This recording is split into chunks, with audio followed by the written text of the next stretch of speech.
Hi, you're listening to the Colin Flaherty podcast. Now, normally on this podcast, we talk about black mob violence, black on white crime. You know the drill. Black on white, black on old, black on young, black on gay, black on straight, black on Eskimos, black on Amish, black on kitties, puppies, turtles. A few days from now, we're going to add another category to that. Black on fish. Yeah, fish in an aquarium, but that's for another couple days. But not today. And we also talk about reporters and how they're in denial, deceit, and delusion about it. But we're going to change our lane today because this story, it's not weird. It's just interesting, and maybe you'll get a kick out of it as much as I got a kick out of it. Have you ever known anybody that was famous or just became famous kind of all of a sudden? When I think of that in my own life, I think of a kid I went to grade school with. His name is Mark McLean. He became the captain of Notre Dame's football team, which in our neighborhood was the equivalent of a kid, somebody in the neighborhood growing up to become Pope. But we all knew Mark, and Mark was a gifted athlete from his very earliest days. I went to school with him for 12 years, two little Catholic schools, and off he went to Notre Dame. Bing, bam, boom, captain of the team. I'm also thinking of maybe something a little more sinister. Anne Rule. Any of you ever read any of her novels? She writes crime novels. She actually wrote a crime novel about good old Wilmington, Delaware, about the murder of Anne Marie Fahey by one of the governor's most trusted confidants.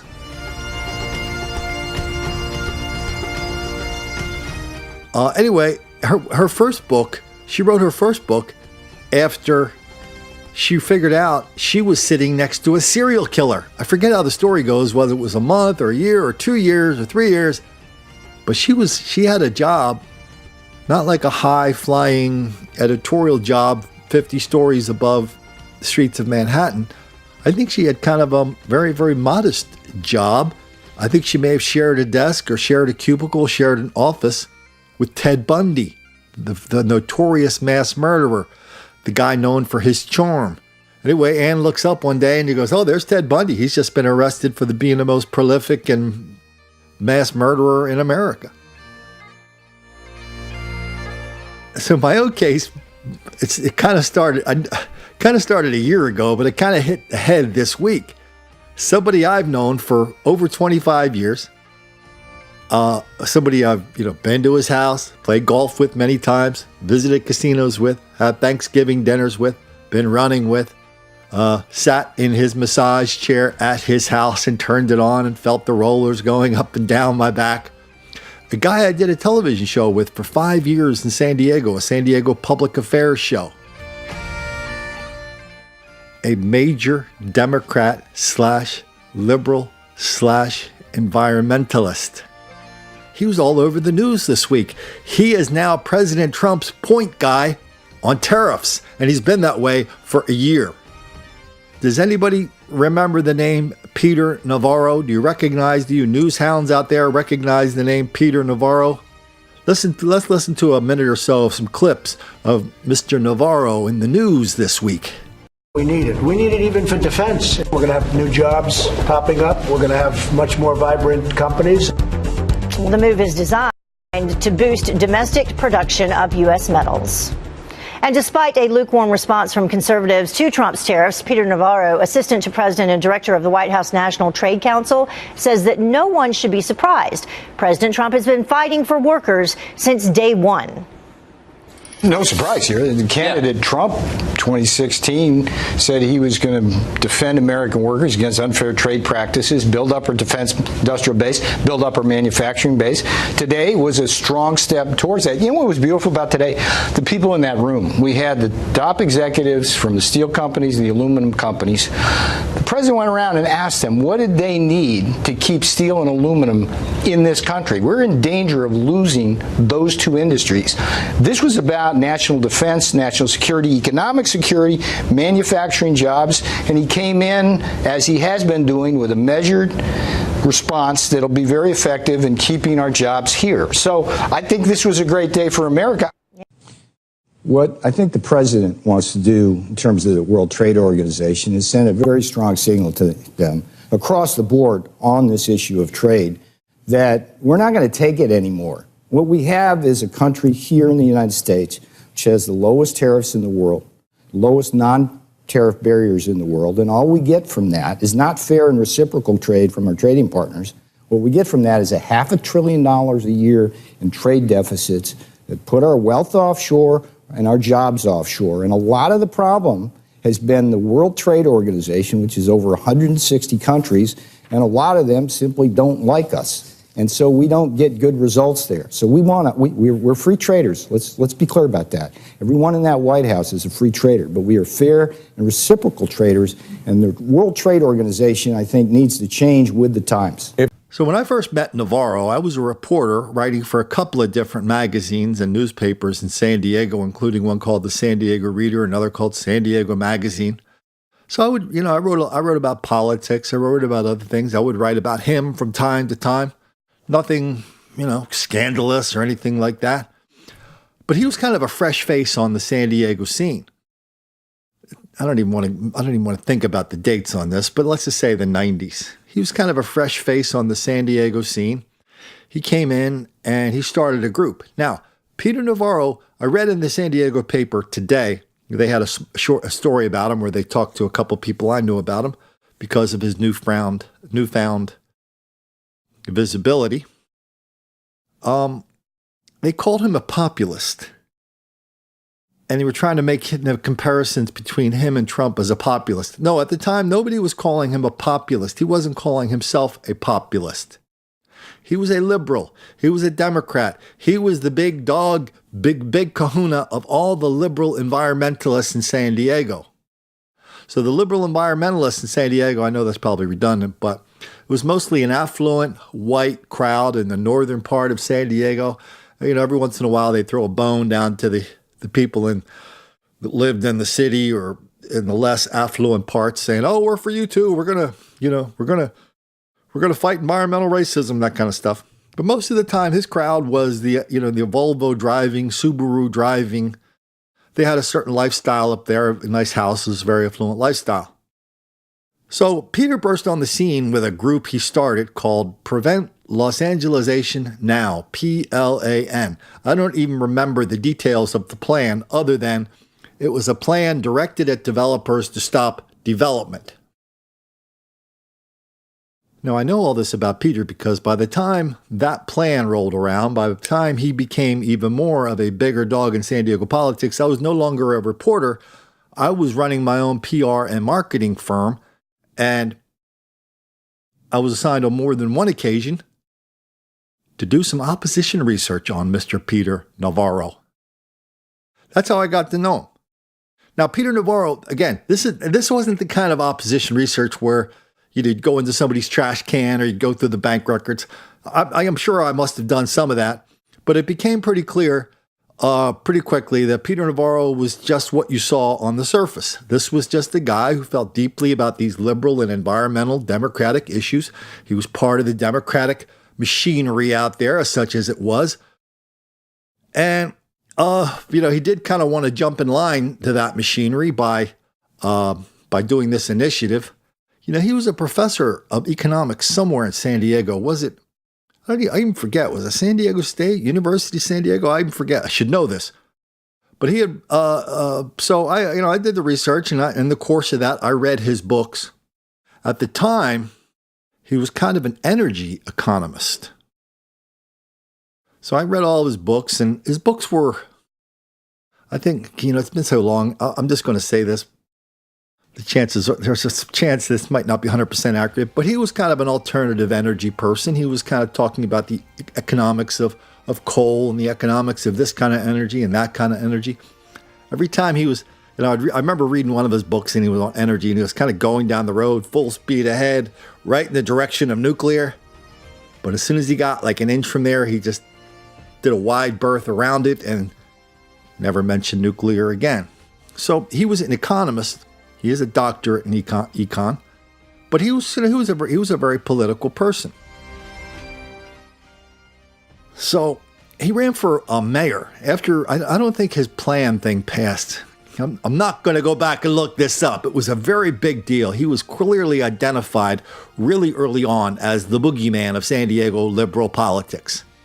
The people I know, the people I like, the people who I did some work for from time to time were big landowners in San Diego, big home builders, big developers. Those are three different groups of people, by the way. And, they identified him as the boogeyman right away. And I never disagreed with that because that's who he was to them.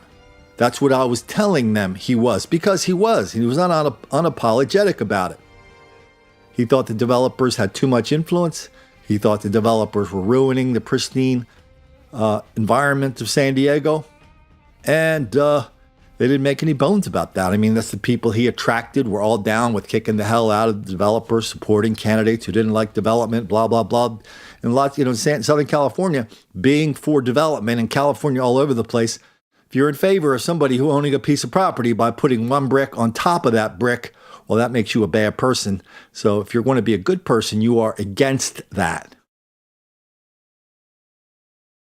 So Navarro, he ran for mayor, and I think that's kind of how I got to know him a little bit. He ran for mayor after the initiative. He lost the mayoral election, he won the primary. And San Diego's a nonpartisan system, so the top two finishers face off in November. So he won the primary, and he got beat by Susan Golding in the general election. And I think that's when he started a TV show. He had a TV show on Sundays. It was called Navarro's News Behind the News. I wasn't doing as much newspaper and magazine reporting anymore. I was probably doing more magazine writing for San Diego Magazine than anywhere else, but that was just strictly a, one-off thing every now and then. But even so, I was, at least in my own, at least in some circles, I was known as one of the few people in San Diego who ever made a living putting ink to paper who actually was a conservative. So I was the designated conservative for, I forget how long the show ran, 3, 4, 5 years. It was every Sunday. I used to take my kids to the studio. There was a studio. It was a public access show. We were on every Sunday.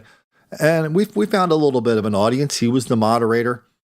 He had it was usually him and me and he and I and a couple of other liberals. So it was really like 3 liberals versus 1. I kicked their butts every single week in and week out, didn't pull any punches. But I really got a chance to know Peter. I got a chance to know the people around him. And they were nice people. Most of the people I met, him and the people around him, they were nice. I liked them. They invited me into their homes, and I treated them with respect. They treated me with respect. Everything was good. But at the same time, on the air, off the air, I would look them in the eye and say, listen, you guys are against everything. You don't believe in property rights. You don't believe in free enterprise. You don't believe in, people making money through entrepreneurship.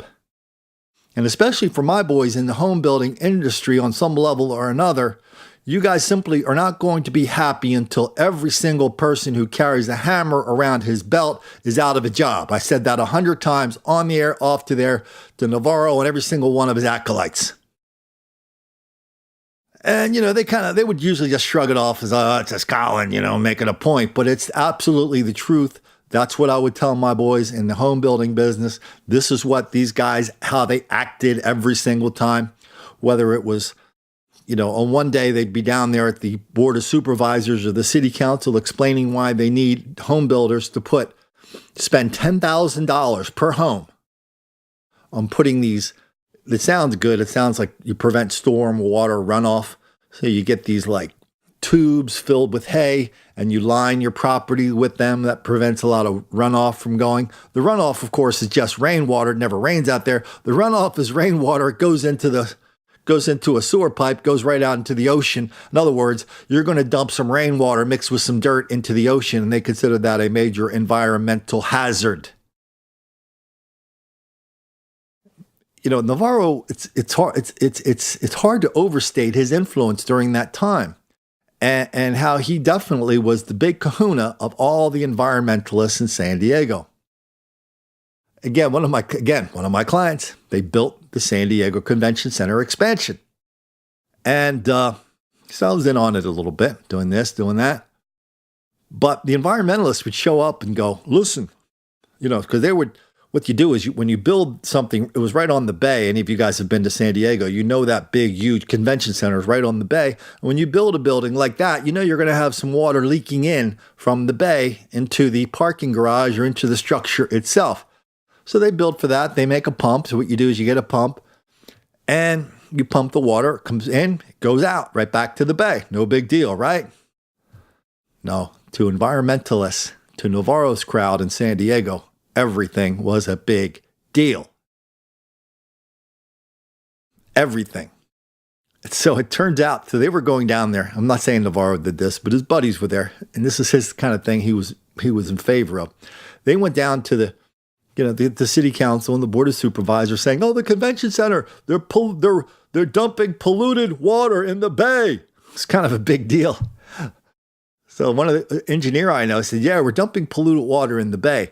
What we do is the water comes in from the bay, but it gets filtered through all the dirt and the rocks and everything, the construction material site, and then it hits the pool or the collection point, and they just take it there and they throw it right back out. The water that goes out into the bay was cleaner than the water in the bay."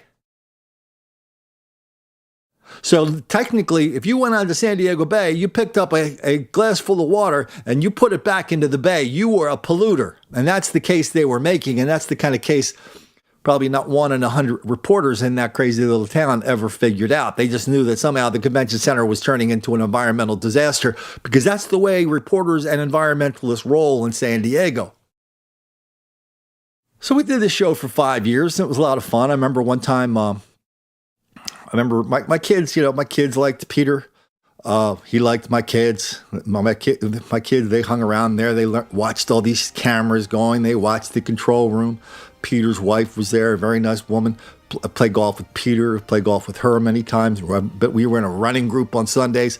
Used to go running with her. She was one of the top runners in San Diego. Very, very accomplished and nice person. But, Peter was a very charming guy and a very funny guy. And he used to talk about how he was the best fundraiser in San Diego.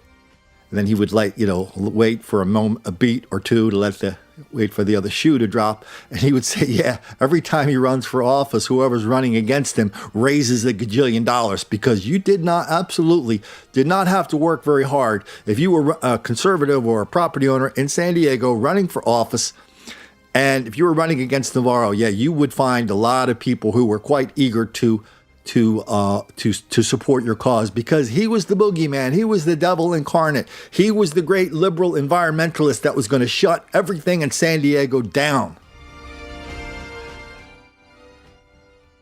And I'm just telling you, I knew this better than anybody at San Diego, because developers did not hang around with Peter Navarro the way I did. Neither did landowners. So I was something of a Navarro whisperer.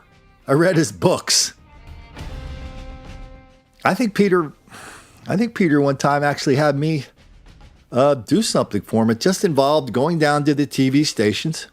Remember, we've done videos here about how you can go down to a TV station and inspect their public file to see who's complaining about what. And the TV managers, they don't tell you this, but the station managers, they live in deathly fear of usually the fellas or their lovely ladies going down to the station and filing a complaint that somehow their station is not being responsive to people of color in their community. They're not running enough positive stories. They're running too many negative stories. They haven't hired enough black people. They haven't even tried to hire enough black people. That's the kind of thing that can add a long time to your license renewal. That's the kind of thing that can add a lot of lawyers' fees to your license renewal. That's the kind of thing that can make it really hard for you to sell your station. If you're one of these guys that owns 20, 30, 40, 50 stations, you don't want those FCC complaints in that file. You just don't. The worst case scenario is they will yank your TV license from you, and radio license too. So anyway, I think Navarro sent me down to some TV station to check the file to see if there was any funny business. I think if there was any funny business, this was after an election, if there was any funny business about advertising, because he was under the impression that the stations were not running his ads. By the time he sent a check-in, his campaign sent a check-in for the ads, the station would say, well, we're done. We don't have any inventory. We sold out our ads. And it turns out the campaign against him had been buying ads, a couple weeks ahead of time. They were trying to buy him a couple days ahead of time, and that's where he got jammed up, and that's where he was unhappy. So I don't really remember how that turned out, other than it was probably just like, well, you should have bought your ads sooner. I mean, that was kind of a thing in San Diego for a good 24 hours. People were wondering, were the stations conspiring to stop Peter Navarro's ads for when he ran for mayor from appearing on television. So we ran for mayor once, ran for mayor again, won the primary both times, lost to general. All during this time, we're doing this show, especially during the second, before and after the second race. Then he ran for Congress a little bit later on. Now during this time, I'm in this running group with a lot of Navarro's buddies. We would always meet on a Sunday. We talk about going off topic. This is like off the topic, but this was interesting. So somebody in our group, she was kind of a running guru and knew a little bit about. Her thing was, and she didn't make this up. She got it. I'll remember the guy's name in a minute who kind of invented this. But we were all training for half marathons, and she would say, "Listen, do your running during the week. Use this schedule. You're probably going to run a lot less than you think." Especially when you start out, maybe 1-2 miles a couple times a week. Then you go 3-4 a couple times a week. But on the weekends, you just run 1 mile longer than your previous longest run. So we'd start out at, 1 mile, 2 miles, 3 miles. I remember the first time I ran 6 miles. It was like, wow, that's a long way, 6 miles. I mean, how did I ever do that? But then we just kept doing it every Sunday. We just kept going on and on and on. I don't think Peter was part of this group, but his lovely wife was. And there's been like 10 of us there. And I remember in week 20, we're running 20 miles on a Sunday. And from one part of North San Diego up to Oceanside, San Diego. And man, I remember getting to that 6 mile mark and feeling, hey, I'm just getting warmed up now. I mean, that was like Mount Everest just a few weeks before. Then all of a sudden it turns into, that means we're just getting started now. But really, when you do that long distance running for any period of time, I probably should get back into it. Play too much golf, don't run enough.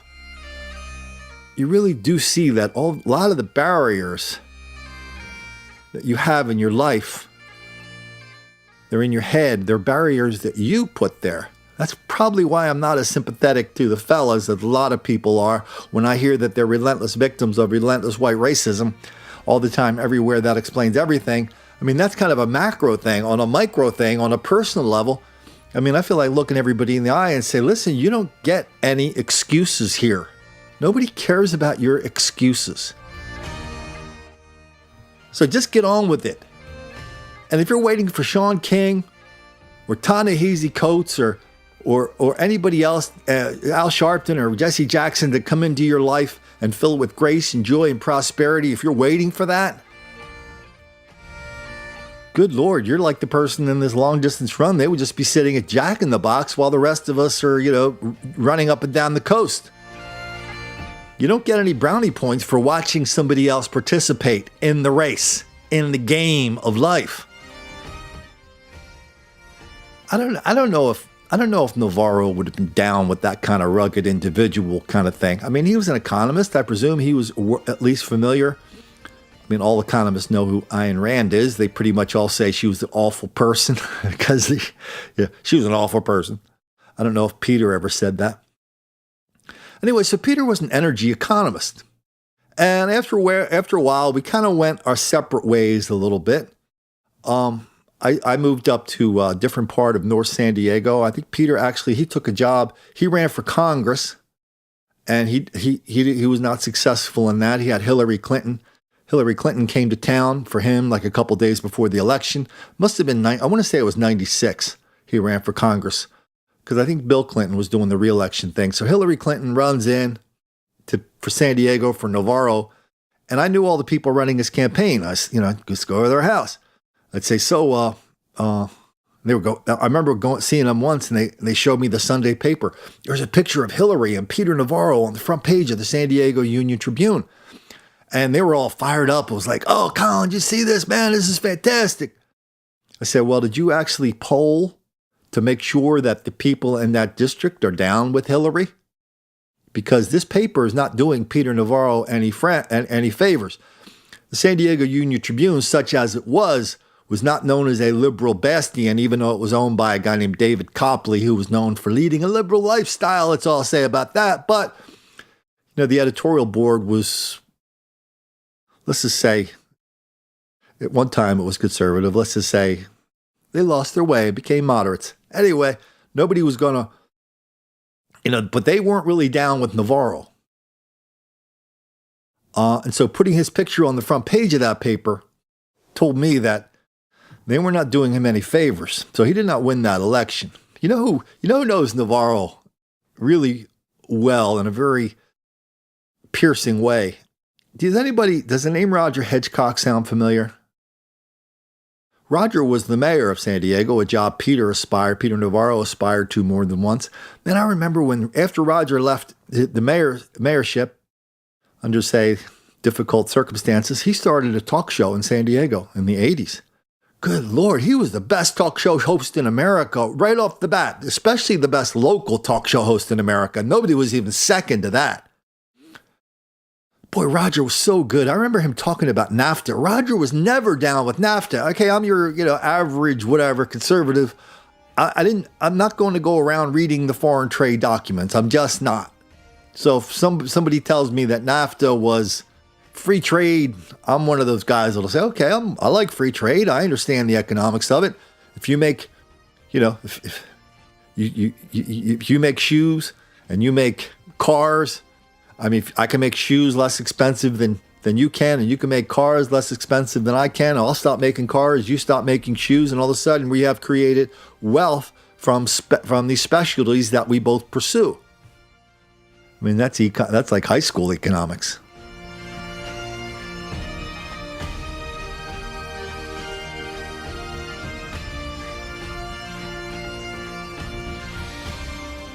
But Roger wasn't having any of that. I think Roger Hedgecock actually read the NAFTA documents.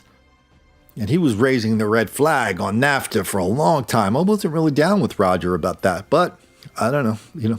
If Trump's right, today, Roger was a prophet and way ahead of his time then. But Roger was no fan of Peter Navarro. I mean, Roger, he used to look at Navarro's proposals, and he would look them in the eye, and he would call Navarro on the phone. And sometimes the exchanges between these two guys got very, very testy. Very testy. It's my way of saying Roger would sometimes actually lose his temper a little bit and, tell the people exactly what he thought about Navarro. It wasn't exactly the kind of stuff you'd want to reprint on a campaign brochure.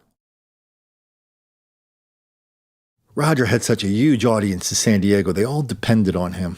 And I think Navarro always wanted to be closer to Roger, and he tried a few times. He just couldn't do it. Roger just wasn't buying it. So anyway, we went our separate ways. I went to North County, and Peter eventually, after he lost for Congress, he moved up to Orange County to take a job at UC Irvine as a professor of economics. I think he was, but when you say these terms, they're all such loaded with meaning. I think he actually did become a professor there. So Peter's specialty at the time was energy. So just by weird coincidence, my big buddy, the only person I know, him and his wife in Orange County, he just recently died. His name was Tony Finizza. Tony Finizza used to be the head of economics. He was the chief economist for Arco, the big oil company in Los Angeles. And I remember going out with Tony more than on one occasion, and I'd say, how's Peter Navarro doing up there? So he didn't know Peter really as a political person. Tony wasn't really that political anyway. He was a teacher, and I think he had a consulting gig on the side. But he said his colleagues liked him. The people in the energy business liked him. Energy economists liked him. I think my buddy Tony might have been the president one year of American Energy Economists Association, whatever that main trade group is. He was the big dog in it. I think they recognized Peter Navarro with some kind of award one year. So whatever he did in San Diego, you know, doing the we shall overcome, screw the developers, screw the landowners, screw the new home buyers. Let's just build all sorts of low-income housing so we can put poor people in there, and that'll be good enough for me, as long as we don't hurt any birds and bees and flowers and trees. That didn't really spill over totally or even that much into his energy economics. Now, at this point, I had read everything Peter had ever done, but to tell you the truth, I kind of lost track of him. But he didn't. There was one point, though, he didn't lose track of me. And I think I'm always kind of careful now to say who's my friend, who's not my friend, because in this line I had chosen, talking about racial violence wildly out of proportion, black violence wildly out of proportion, and reporters in denial, deceit, and delusion about it, I'm very careful about saying who's my friend and who's not, because I don't want to get my friends in trouble. I don't worry about that with Navarro, because I think the last thing I heard about him was he was kind of unhappy with me. Peter Navarro, he had a lot of charm, a lot of charisma, a lot of friends, but that also means when you're like that, that also means there are people out there that do not think highly of you. People out there that were just not down with good old Peter Navarro. I was not one of those people, by the way. But Peter thought because I was supposed to be the big master kahuna of opposition research in San Diego, that at some point I was, even though he wasn't running for office anymore, I had continued my pursuit of him in opposition research, which wasn't true, because good old Colin doesn't do professional work unless somebody drops a few coins in the tin cup, if you catch my meaning. I've actually lost a bunch of clients because of this pursuit, and I understand that. And there's no hard feelings at all among the people who were retaining me. Now they find it impossible to retain me because of the intense nature of the subject. Anyway, at some point, Peter Navarro was telling people he was very unhappy with me because somebody was spreading, I never saw these emails, I don't know what's in them, somebody was spreading emails around about him that weren't flattering, and apparently good old Colin was supposed to be the one doing it. I wasn't doing it. So anyway, Navarro is now ensconced up in Irvine, California, UC Irvine, University of California. There's some smart people in that institution, no doubt about that. But he kind of switches gears, and I didn't hear about this till kind of recently. Switch gears from energy over to international trade, and he started writing books about China. And these weren't just dry, like, hey, what's up with China? How are they manipulating the currency? No, these were serious. What the hell is China doing to us? In other words, Peter Navarro had singled out the Chinese as the villains, as the unrequited, unredeemable villains, in the same way he had singled out the developers in San Diego as the unrequited, unredeemable villains, the subject of all his intense economic analytical powers, same way he did to the Chinese.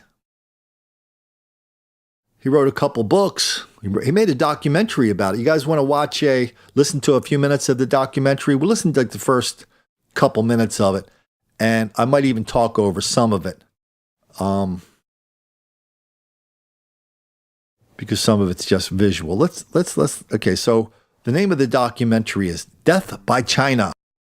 Hi, I'm Peter Navarro, director of Death by China. For 3 years, this documentary film was one of the most popular on Netflix, and now you can watch the official version for free.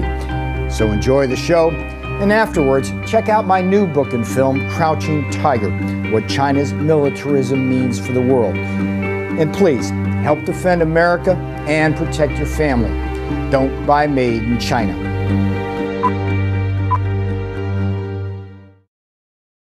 You're going to be okay? I'm 63 years old. I'm likely to skate my way to the grave.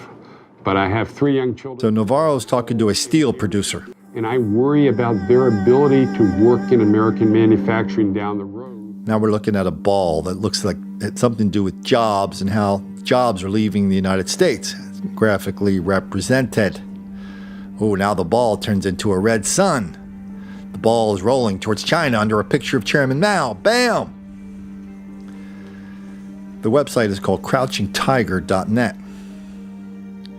Here's the graphics. In 2001, China joined the World Trade Organization and immediately began flooding American markets with illegally subsidized exports. 57,000 American factories have since disappeared. More than 25 million Americans can't find a decent job. And now we owe more than $3 trillion to the world's largest totalitarian nation. I think that the water's going to get hotter and hotter, and if there's no event to wake people up, I think China can just own more and more and more and more of our debt, and everything's fine until that magical moment when it's not, and all the sorries in the world aren't going to make that any different.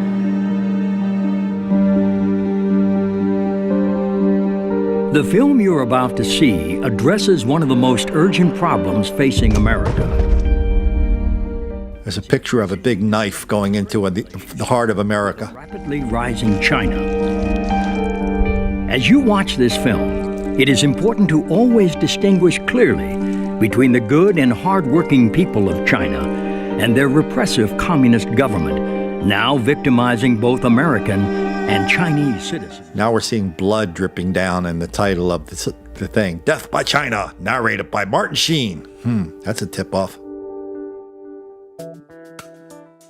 So now we're going out to Best Buy, Thanksgiving evening, 2015. There's a long line of people waiting to buy stuff. Navarro's going to ask them, where you got your stuff? I'm here to buy me a big screen TV. My first big screen, man. 40 inch, about 265. Midnight, Black Friday. Lots of people crowding into Best Buy. Where's that product made? Probably in China. China. This is made in China. Do you know where that bike was made? No, but I know it's healthy. Where were these products made, do you know? Probably from China, where else, everything else made. Oh, made in America. Well, American is better. So is this American? I'm not sure if it is American, but hopefully it is. Yeah, I think I got a great deal. Can't beat $300 for a 46-inch TV. Tell you the truth, I didn't even come here exactly for this, but I seen it and couldn't pass up the deal, man. For, $200, you can't really, beat that. So they told me it was $200, and now it's in my cart now, Did you see where it was made? Oh yeah, it was made in China. Hey, I'm fine with it. If the American people can't provide me with what I need, I gotta get it from China. Hey, it is what it is, I'm just being truthful, Don't hate me.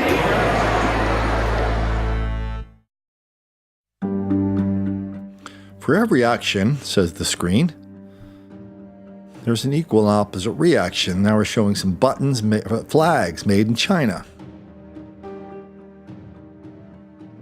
Now we're showing hollowed out factories, one after another. My grandfather was a steel worker, by the way. That factory is hollowed out now too. In Lebanon, Pennsylvania, he worked for Lebanon Steel.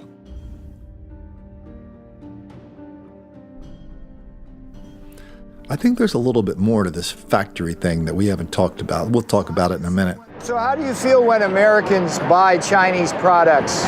I feel really bad because what happened is not just America buying a Chinese product, which is American people losing their jobs.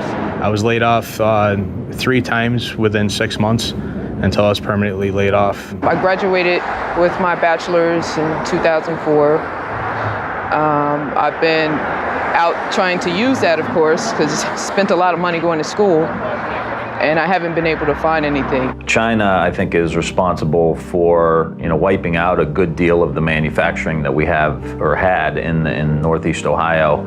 And I think that is continuing as they continue to manipulate their currency, as they continue to not have the level of workplace safety or environmental or health standards that we have here in the United States. So we've seen our whole manufacturing base uproot and replant in a place where you can commit crimes against workers and just go out to dinner that night. So when a large company decides to move its production offshore and it closes a factory in a city or a town in the United States, that basically leaves, it's like a black hole. Suddenly that factory just disappears and everything else goes down with it. Jobs disappear, and the way the economy is going right now, it's tough to find a job. I just recently finished graduate school, and you know, even coming out with that, it's still hard to find one. Some of the workers at companies, literally their last act at the factory was to unbolt the machine and load it up to be shipped off to China. I even talked to a fellow down there. They wanted to send him over to China to teach the people how to run the machines that they were shipping over there. He was 63 years old. He said, I only got 2 more years to go and I can retire, so I'm not going to bother doing it. He said, bad enough they took my job, now they want me to show them how to do it too. People who were supplying that plant with materials, equipment, maintenance services, even the accounting firms, design firms, R&D firms, and then all the other services around it like restaurants, what happens to them? They're doomed. They go down with it. They can't follow that company offshore to Shanghai. It's difficult to be unemployed because you have a mortgage and you have your regular bills you have to pay. You have to pay for a car and you have to put food on the table. And when you have just a small amount of money from the state coming in, sometimes it's hard to make it. So the documentary goes on like that with lots of numbers, lots of facts and figures for the next 1 hour. It's a Netflix documentary. I think it did pretty well. Good for you, Peter Navarro. You know, it's easy when you listen to documentaries like that or talk to other people about the advantages China has in dealing with in trade advantages.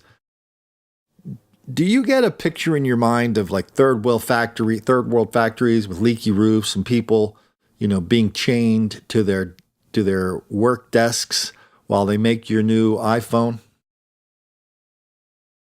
Well, I have to confess, I mean, my image wasn't that far from that until I learned a little bit different. I was working for a CEO. This guy I'd done work for him in a couple different capacities in a couple different companies when he was CEO. And each time he would manufacture stuff in China, whether it was a solar panel or something to do with water, something to do with sewer pipes or energy. He would go over there. He would go to China. And I used to see the pictures. I used to talk to him about it. And the thing about it is, what I didn't know, which I'm not hearing anybody acknowledge here, is that China has some of the best factories in the world and the best workers in the world. So I understand making the Chinese the boogeyman, putting a tariff on there, going to the negotiation table and say, listen, you guys have to change this and change this. And hopefully that's the way it'll work. They put a 25% tariff on this, and maybe the other guys will get the message that they better quit gaming the system, which is what Trump and Navarro say they are doing. Maybe it'll work like that. But the Chinese do not have a temporary advantage, where they have more than just a temporary advantage because they're gaming the monetary system. They have great factories. People who are happy to work in them. People who are happy to build them. People who are encouraged to build them.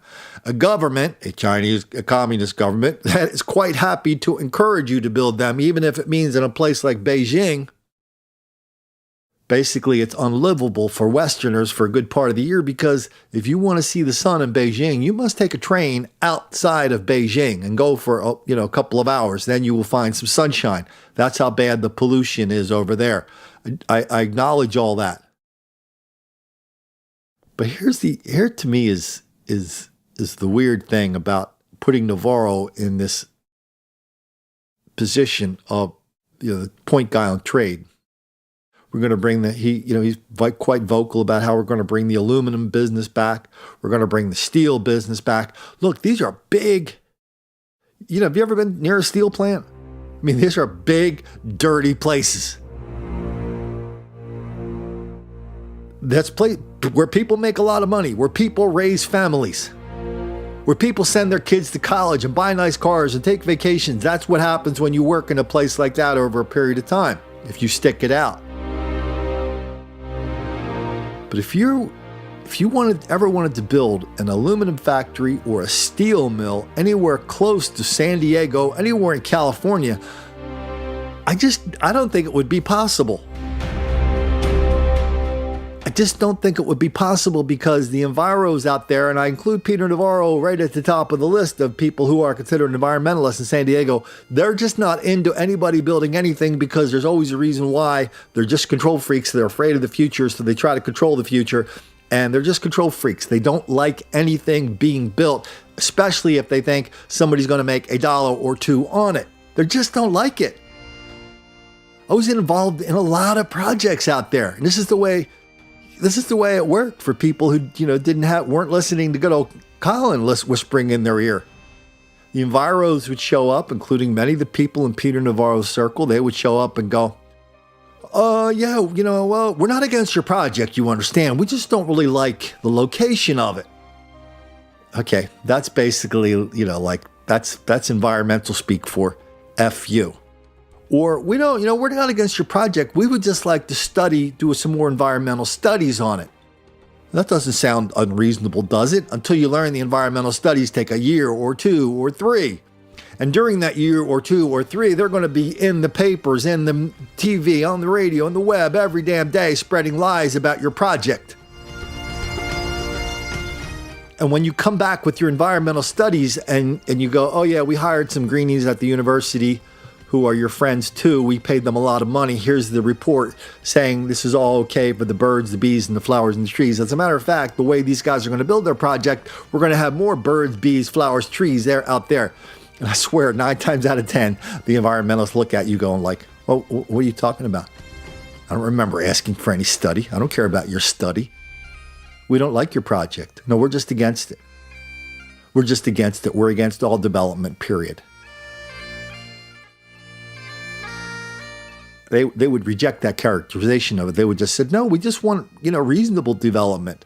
We just want development where the cost of a new house is increased by $400,000, $500,000 a house, and you can't be, just for the regulations. You can't be against that, Colin, can you?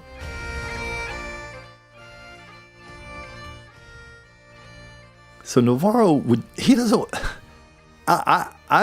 there's so many people who are so surprised that Navarro ended up in this White House because he didn't usually run with that crowd.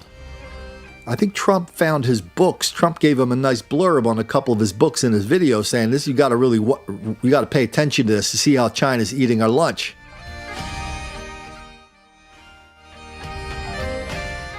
But so many people in San Diego who are big Trump supporters, they're just, every day they look at each other and go, yeah, I'm a little surprised Navarro is still there. They didn't think he would be there in the first place. They didn't think he would last that long because there's so many things happening in that administration that are counter to what the libs and the environmentalists want to do. I was one of them who was saying, I don't think he's going to last that long. I think he's just going to walk out, say, F you, I'm not down with everything. I'm down with the trade, but I'm not down with what you're doing at the EPA. I'm not down with how you're messing with Korea. I'm not down with all the tweets. That's what I thought was going to happen. And the wall, the enviros and other Navarro acolytes in San Diego hate the wall. They hate it without reservation, without hesitation. They hate the wall.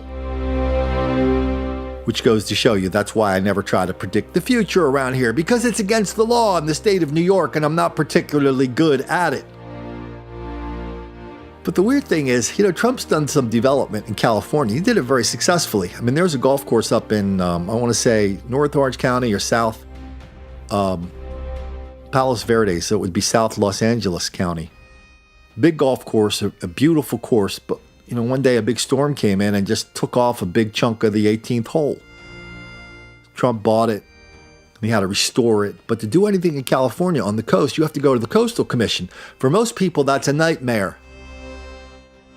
Especially if you're new. It's like, oh yeah, go through this hoop, that hoop, this hoop, that hoop, come back 10 years. No, I thought it was going to be a 10-year gig. I just didn't think they were going to give it to him. I knew somebody involved in it, and I was constantly expressing surprise with how quickly and with such expertise they were getting through the system. I think they got through in about a year. That course is now, I don't know, it's called Trump National and Palos Verdes, whatever it's called. I think they play at LPGA event there. Lots of environmental restrictions on it. You have to put aside a lot of land for certain kind of birds and bees and flowers and trees and shrubs, and that kind of stuff.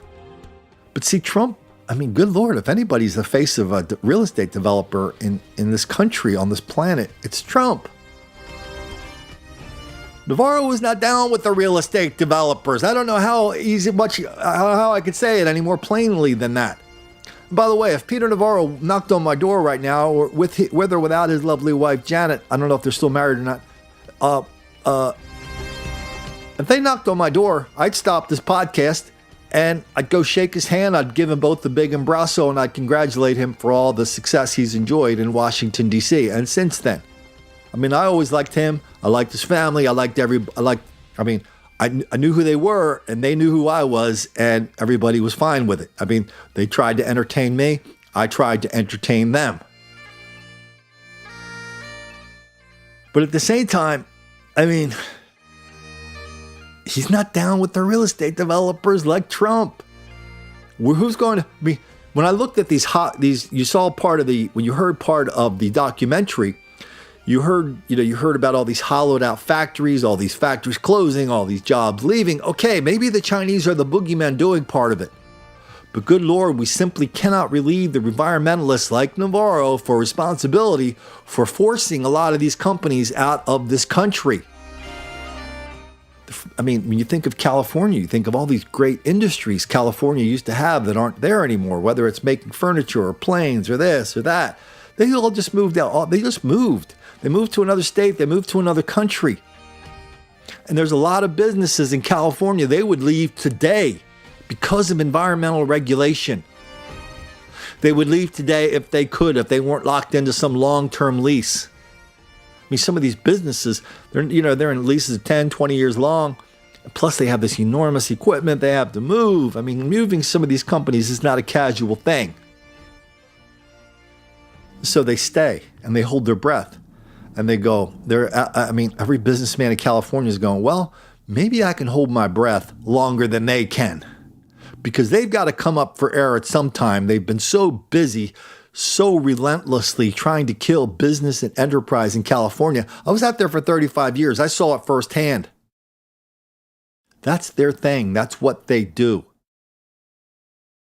Every single thing is met with an objection. Want to bring some water down from Northern California to Southern California where there is no water? No can do. You're going to hurt the little fishies. God, I'll never forget driving down from San Francisco. I think you drive down the 5. It goes all the way up there, right? At one point, I probably drove this like 5 times in 3 months. My friends were up there. I'd go up and play golf with them. Never forget going through an area where a federal judge turned the water off from the river because he said the river, if the water dropped down below a certain level, that would hurt this little fish. Was that the so-called snail darter fish? I think it was. And so you go from miles and miles and miles, tens of miles, tens and tens and tens and tens of miles, and all you would see are lemon groves, orange groves, all kinds of different flowers and agricultural areas that were just desolate and abandoned because they couldn't get water. That's what environmentalism is in California. They just don't care about anybody who wants to make a buck. They don't think it's a big deal for a guy to get a job and have a job, have a family, have the picket fence, go to church, pay his taxes, do his thing. That's not that big of a deal to them. The snail darter is more important to them. That's not a caricature. That's not Colin stretching things to make a point. That is a plain fact of life. That is what Navarro and his buddies are out there. That's what they represent.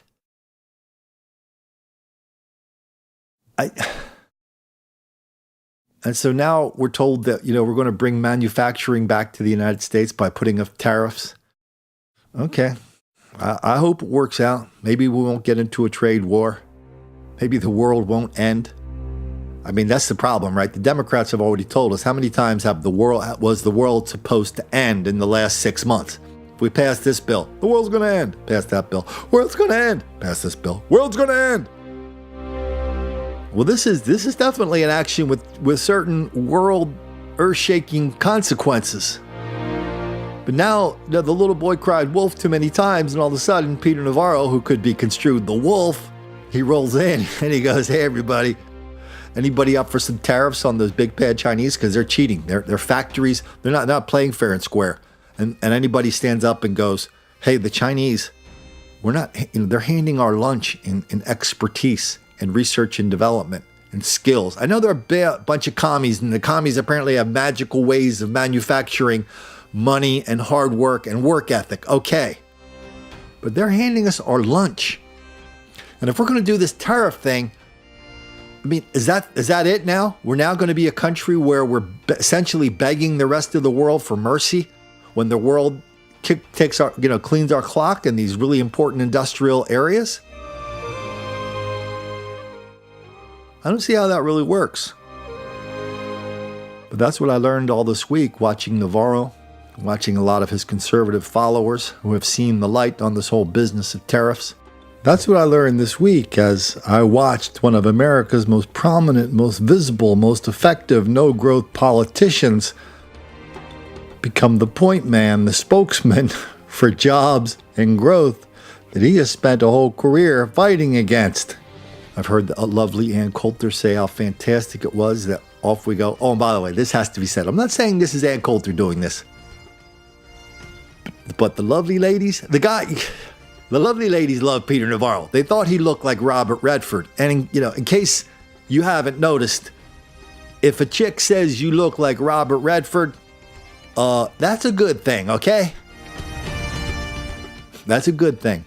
And I saw him this morning with Mike Wallace on Mike Wallace's show on Fox News, and I could see Navarro perfectly. He sat down and he was doing the buddy guy thing with him, which he also does.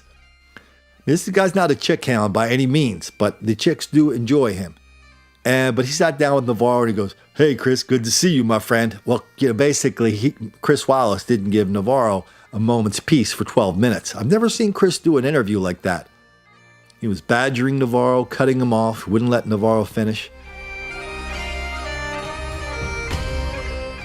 That's how strong some of these things are running on this tariff. Man, we're all in such new territory and all these new things. All we can do is sit back and hope that, maybe Navarro saw the light. Maybe he's not against free enterprise. He would reject my characterization of that. Maybe all that anti-development stuff down there, maybe I totally misinterpreted all of it. I doubt if there was anybody paying more attention to it than I was.